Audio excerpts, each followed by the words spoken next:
It's what we call sold, not bought. This phrase is the crux of what I mean by an unfair comparison. Let me explain. Economics 101 teaches us that demand is what drives people to buy products or services. However, not all demand is created equal. Different types of demand depend on the product being sold and the overall market. In very simple terms, consumer demand fuels production, stimulates economic growth, and contributes to lower inflation and interest rates. The demand for a product tends to heavily contribute to the price of the thing that you're trying to sell. Let's take a look at a few examples of different types of demand to see where life insurance fits into this picture. Now, figure 6 is showing us different types of demand. Picture a teeter-totter with 3 types of demand that we must create or try to revive that demand. And on the right side, 4 types of demand that must meet and manage demand. So the types that you must create or try to revive are negative demand, no demand, and declining demand. And the kinds that you must meet and manage demand are latent demand, full or overfull demand, irregular demand, or unwholesome demand. Few examples. First, we've got full demand, when people want plenty of something and it's available everywhere.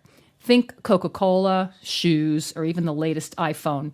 These are things that people want, and they can easily get them through any of the normal channels. There's no need to convince anyone to buy, as people are already willing and able to do so. That's the dream, right? The product practically sells itself. You wake up and think, I need milk, I need sandwich ingredients, I need gas for my car. You don't need to see a commercial to sell you on any of these things, other than which brand you choose, perhaps. The regular weekly checklist of items at the grocery store falls into this category. Then there's unwholesome demand, the stuff people crave but probably shouldn't. We're talking about things like illegal drugs or even fast food. Cigarettes and alcohol also fall into this category. Demand is high, but it's not exactly good for us to use these products. Because of that, the supply is often hidden or irregular. You want it, but might have to go through a few hoops to get it. There are also tends to be more rules and regulations to deal with because people's health might be at stake. Next up is overfull demand. This one's fun. Imagine the toy your kid desperately wants for Christmas. It hits the shelves and boom, it's gone. Every parent in town is scrambling to get their hands on it, and Santa's having a little crisis because there just aren't enough toys to go around. So what do? You hop on eBay and pay 10 times the price just to make your kid's holiday magical. That's overfull demand.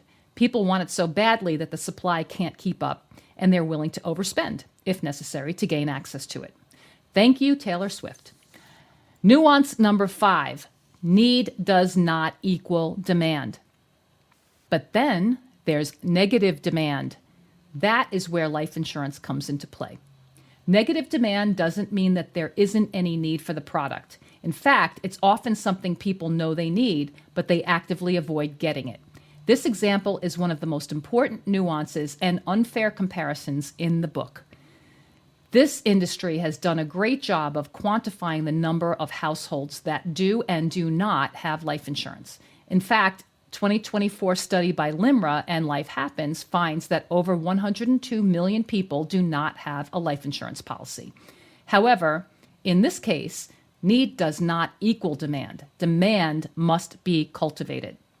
Think about dental procedures, for example. No one wakes up excited to get their teeth cleaned, or, heaven forbid, a root canal. But you know it's something you have to do, even if you'd rather not think about it. Life insurance is the same way. It's necessary, but it's not something you seek to buy. In fact, people will go out of their way to avoid it unless something or someone forces them to confront the need. In the case of root canal, it's usually severe pain. That's the reason life insurance is often labeled sold, not bought. To keep listening to this audiobook, I've left you a link in the description so you can do it at no cost thanks to Audible's 30-day free trial.